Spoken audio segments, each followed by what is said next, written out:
को लेकर चलते हैं आम आदमी पार्टी की प्रेस कॉन्फ्रेंस में, जहां पर क्या कुछ दुर्गेश पाठक कह रहे हैं, आपको सुनाते हैं। भारतीय जनता पार्टी के एमसीडी में उनके द्वारा किए गए एक बहुत बड़े भ्रष्टाचार का उजागर हम लोग आपके बीच में कर रहे हैं।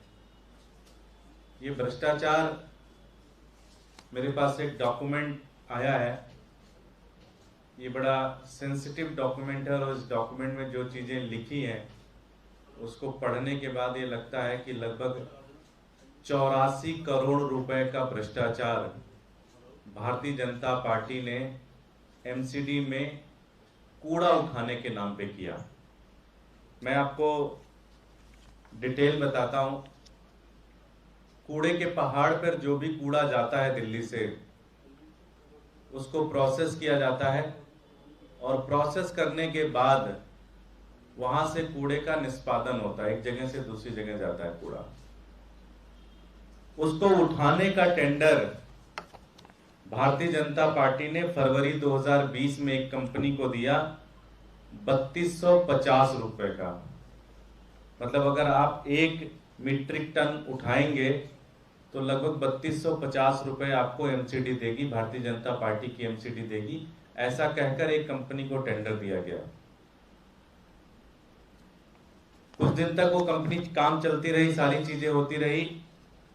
एक नया रूल आया अभी जल्दी, और उसमें कहा गया कि भाई आप अपने ट्रकों में जीपीएस लगवाइए। उस कंपनी ने जीपीएस लगाने से मना कर दिया और उसका टेंडर कैंसिल कर दिया गया। तब तक उसने लगभग 3 लाख मीट्रिक टन कूड़े का प्रोसेस कर दिया था।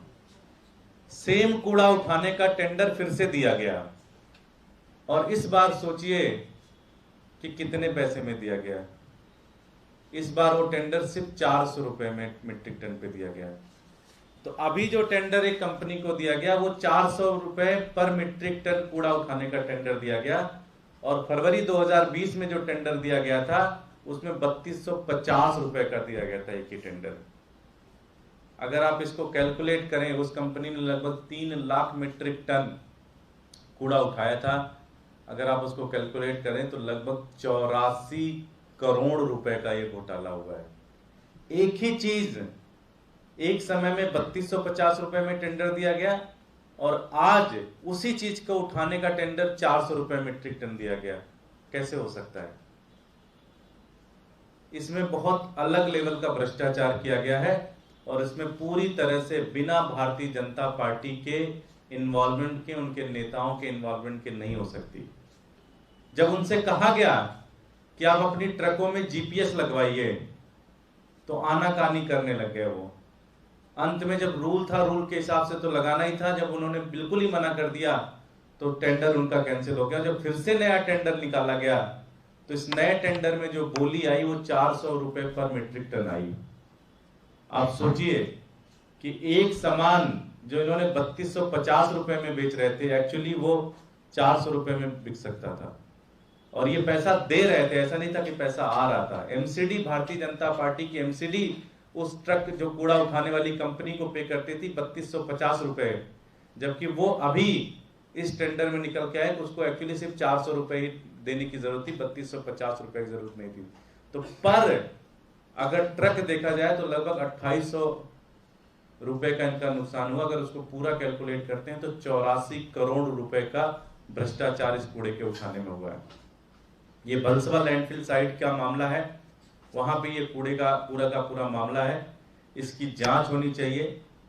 उस समय के जो भी भारतीय जनता पार्टी के नेता थे उनकी जांच होनी चाहिए और उनसे पूछताछ होनी चाहिए। उनके खिलाफ एफआईआर होना चाहिए, उनके खिलाफ ईडी और सीबीआई की जांच होनी चाहिए कि किस तरह से इतना बड़ा घोटाला, 84 करोड़ रुपए का घोटाला किया गया, किस तरह से किया गया, इसकी जांच होनी चाहिए। बहुत बहुत धन्यवाद। कोई प्रश्न? ये दूसरा जो टेंडर दिया, ये कौन से ईयर? अभी दिया, अभी दिया जस्ट। ये 17/8/2022 को दिया। इससे अलग एक सवाल है। आज जो उपराज्यपाल ने जयपुर के अंदर कथित 20 बैठा दी है और सीएस को बोला है कि इस मामले के अंदर अधिकारियों पर। आम आदमी की पार्टी की प्रेस कॉन्फ्रेंस में आप प्रवक्ता दुर्गेश पाठक ने एमसीडी घोटाले को लेकर बीजेपी पर गंभीर आरोप